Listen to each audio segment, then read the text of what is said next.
Hi, yesterday I shared chapter 1 of my book, Pushing Back the Darkness, with you and how to cultivate hope through being thankful. Today I'm going to read you chapter 2 and the way to cultivate hope through trust. Trust in the Lord with all your heart and lean not on your own understanding. Acknowledge him in all your ways and he will make your path straight. Proverbs 3:5-6. It was time for me to take our infant son Andrew for his 9-month checkup. We got there early and sat quietly in the crowded waiting room. Do you have moments in time that are permanently etched into your mind? Waiting there to see Andrew's pediatrician is one of those moments for me. As I sat there, I suddenly had this strange, overwhelming feeling that Andrew had leukemia, but that he was going to be okay. I was like, what? Why would I even think this? I mean, I've been kind of concerned about Andrew recently because he seemed to be sleeping more than normal, but he had a cold. I looked down at him and he looked paler than I remembered. But leukemia, this quickly followed through in my mind. Trust in the Lord. I'd had feelings like this before, very rarely, but it would happen. A sense that God was telling me something. I think the first time was in middle school. I began to get the feeling that my pop-pop would die before anyone else in our family. I even dreamed it 3 times. I loved him so much that it made me cry. And years later, it proved true. It also happened with knowing my mother would not survive breast cancer, even though I knew people who did, and the doctors felt they caught the cancer early.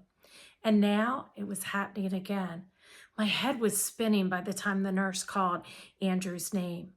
Walking down the hall to the exam room, I began pleading with God, Lord, please don't let Andrew have leukemia.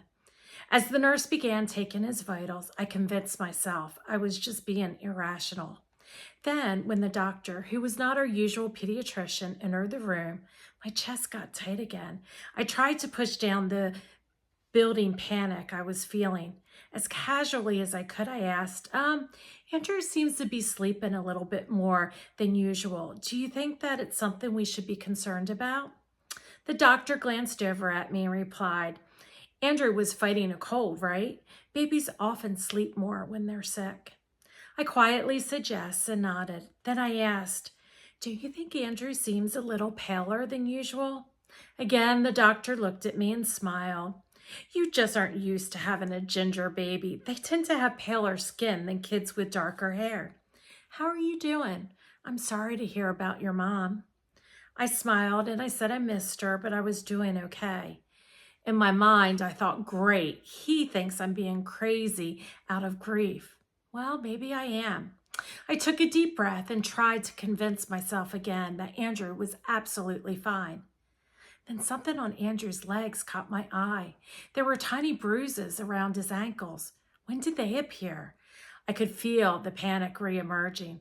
I pointed the bruises out to the doctor. Again, he looked at me and smiled as he said, Andrew tries to kick while you're changing his diaper, doesn't he? Yes, I agreed, he replied. I see that often, especially on baby boys. You moms just sometimes hold their legs tighter than you realize. His tone was a bit condescending, not what I needed right then. He smiled again and removed his glasses. Andrew is a healthy baby boy. I'm sorry, it's never easy to lose a parent. Now let's have that nurse do a routine finger stick to check his iron, and we can have you on your way. I took a deep breath and tried again to calm my fears. The nurse stuck Andrew's finger and he cried. I settled him down, got him dressed, and went to the reception desk to check out. I was feeling quite silly, but just could not shake the feelings I had earlier, and the words, trust in the Lord, kept repeating in my head. Then I heard Mrs. McBride and saw the nurse scurrying towards me. She said something went wrong with the finger stick. I'm so sorry, but I need to stick Andrew again. It's nothing to worry about. The panic I was feeling on the inside was now full blown. I prayed, Lord, please let Andrew be okay. The nurse redid the test and asked me to go to the waiting room and stated that the doctor would be out to talk to me. My mind was racing, and to calm it down, I started meditating on the words, trust in the Lord. The doctor came and sat down next to me. He said, Andrew's hemoglobin test is coming up low, but it's probably nothing. We most likely just need to give him formula with some extra iron in it. Here are some orders to get his blood drawn from a lab in the morning. He smiled again and stated, I'll call you in the next couple of days with the results of the blood test. Don't look so worried. I'm sure Andrew is just fine. But in my heart, something told me Andrew was not fine. Traffic was heavy going home, and I was so grateful my mother-in-law had invited our 4-year-old daughter, Amanda, to spend the night. As I drove, I kept going over everything in my mind. Why did I feel like Andrew had leukemia? If that was true, why did I think he was going to be okay? It's not okay if a baby, especially my baby, has leukemia. And then trust in the Lord started playing over my mind again, like a message that stuck on repeat. When I finally got home, Andrew was asleep, and I laid him down for a little bit before dinner. I had just walked down the stairs when my husband David came through the door. He smiled at me and asked, how was your day? I looked at him and burst into tears and said, I think Andrew has leukemia. His smile disappeared and he asked, is that what the doctor said? No, I murmured. His hemoglobin showed up low in the finger prick test, but the doctor said he's sure it's nothing to worry about. While I was waiting for the appointment, though, I kept getting this strong feeling Andrew had leukemia, but that he was going to be okay. Then trust in the Lord came into my thoughts. Did the doctor say he'd call you with the results of the blood test? I nodded. He said he'd call in a couple of days with the results. My husband looked at me and replied, honey, your mom's death has affected you more than I realized. Don't worry, Andrew's fine. Go get the blood test tomorrow and you'll see it's all going to be fine. If the doctor was worried, he would have said, we'll call you as soon as we get the results. He gave me a big hug and then told me he had to go to Philadelphia for work first thing in the morning and would be home after dinner. As I lay in bed that night, I prayed everyone was right and Andrew was going to be fine. First thing in the morning, I took Andrew to get his blood drawn and then went to my in-laws' house. My mother-in-law asked if I wanted to go shopping, and David's grandmother offered to watch the kids. I knew I needed to be distracted, so I said yes, as the doctor said he would call with the results in a couple of days. This was before cell phones. We shopped most of the day. My mother-in-law invited us to eat dinner at their house since David was getting home late. After dinner, Amanda begged me to spend the night at my in-laws, and I ended up letting her stay. I packed up Andrew and drove home. As I pulled in the driveway, David pulled in behind me. I went upstairs to put Andrew to bed and decided to check the phone messages. I was shocked to see we had 14 messages. I pressed play, and the first half of the messages were from our pediatrician. He kept asking me to call the office, and with each message, his urgency increased. Then the next group of messages was from a Dr. Mead, and she said it was urgent for me to return the call. With each message, the intensity of her voice grew. In the last message, she said, Andrew is very sick. He needs to be admitted to the hospital as soon as possible. Call me right away. Thank you. I immediately returned Dr. Mead's phone call and learned she was a pediatric hematologist oncologist. She was very serious and to the point. As I said in my message, your son is very sick. He has a serious leukemia known as acute myeloid leukemia, or AML. His hemoglobin is dangerously low, and we need to admit him to A.I. DuPont Children's Hospital. I could not believe it. It was February 2nd, exactly 2 months since my mom went to be with Jesus. It also crossed my mind that the oncologist must think I'm a terrible mom to be gone all day instead of waiting at home for the blood test results. I felt awful. I explained to her what our pediatrician had told me, that he'd call with the results in a couple of days, which is why I thought it would be okay to spend the day with my mother-in-law. By this time, it was after 7 p.m., so Dr. Mead said we could bring Andrew to the hospital in Wilmington first thing in the morning. I hung up, looked at David, and said, Andrew has leukemia. We just held each other and cried. But then I remembered the doctor's office and what the Lord had said to me. I pulled away from David and asked him if he remembered what I told him last night. Yes. you said, I think Andrew had leukemia. I asked, but then what did I say?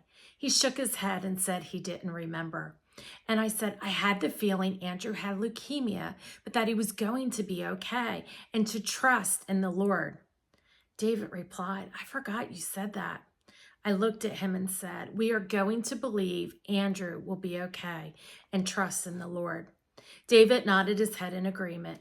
He was always Andrew's protective Papa Bear, and like me, he was clearly rocked. With tears in our eyes, we hugged each other and then prayed a simple prayer, letting God know we trusted him and asking him to heal Andrew. A peace flooded our bedroom. We were still in shock, but we knew God was with us. I spent most of that night researching AML on my computer. I needed to get ready for tomorrow. Not long after Andrew was diagnosed, I was reading my Bible and came to Proverbs 3, 5 through 6. Trust in the Lord with all your heart and lean not on your own understanding.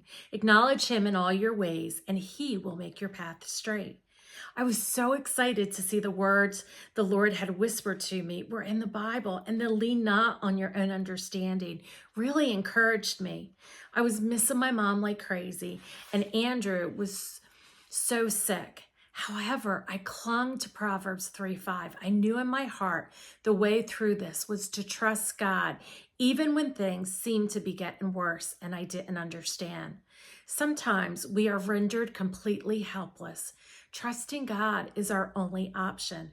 Maybe this describes your current season. If so, I pray you sense the Lord's presence and he helps you to trust him even when things don't make sense. Perhaps you are thinking, how can I trust God when he let blank happen? If you are struggling to trust God in your circumstances, here are some things that can help. First, pray for trust. Very directly ask God to help you trust him. He already knows what you are feeling. The good news is God loves you, that God's love for you doesn't change regardless of how you feel. Lamentations 3:22 through 23 tells us, because of the Lord's great love, we are not consumed, for his compassions never fail. They are new every morning. Great is your faithfulness. The other piece of good news is that he hears your prayers. Isaiah 65:24 states, before they call, I will answer. While they are yet speaking, I will hear. Whether you trust him with all your heart or you doubt his goodness, just keep asking him to reveal himself to you and help you to trust him. Get ready to read the Bible for his promises. Look for God's promises in his word. Before you begin reading, pray and ask God to give you wisdom and discernment. Use the book Bible Promises for You by the editors at Zondervan.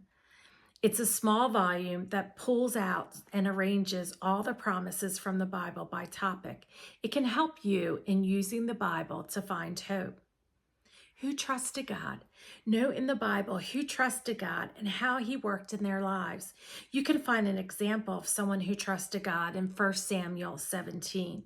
This is the record of how a shepherd boy named David went against the giant Goliath, who the entire army of Israel feared. With just a sling and 5 stones, David killed the giant. Take note of why David was confident that he could defeat Goliath. If you want to learn more about praying, listening to what God says, and journaling, check out Listening Prayer, Learning to Hear God's Voice, and Keep a Prayer Journal by Leanne Payne. Another good resource is Conversations with the King, a guided listening prayer journal by Leslie Berry. Praise songs. One of my favorite songs that has become an anthem to my life and reminds me to trust God is Oceans by Hillsong. Same God by Elevation Worship is another song that reminds us of why we can trust God.